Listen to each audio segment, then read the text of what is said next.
வணக்கம் மாணவர்களே, இந்த வேளாண்மை பாடத்துல அடுத்த ஒரு தகவலை இந்த வீடியோவில் நம்ம பார்க்க போறோம். நீர்ப்பாசனம். நீர்ப்பாசனம் அப்படின்றது நம்ம தோட்டத்துல விவசாயத்துக்கு பயன்படுத்தக்கூடிய வழிமுறைகள்.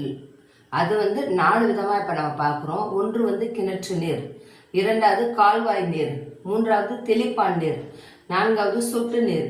கிணற்று நீர்ன்றது கிணறு தோண்டி அதிலிருந்து தண்ணியை பாசனத்துக்கு பயன்படுத்துறது. ரெண்டாவது கால்வாய் நீர் அப்படின்னு சொன்னா பெரிய கால்வாய், அது தண்ணி போகக்கூடிய பாதைதான் கால்வாய். அந்த தண்ணி போறதுக்காண்டி என்ன செய்வாங்கன்னா அது கால்வாய் வெட்டி வச்சிருப்பாங்க, அதுல தண்ணி போகும், அது வழியா விவசாயம் பண்றது. மூன்றாவது தெளிப்பான். தெளிப்பான் அப்படின்னு சொல்றது மூன்றாவது வகை. நான்காவது சொட்டு நீர் பாசனம். சொட்டு, இந்த 4 வகை இருக்கு. இதுல முக்கியமானது என்ன பார்க்க போறோம்னு சொன்னா கால்வாய் நீர் பாசனம். இந்த கால்வாய் நீர் பாசனம் எந்தெந்த மாநிலத்துல இருக்கு அப்படின்னு சொன்னா உத்தரப்பிரதேசம், பஞ்சாப்,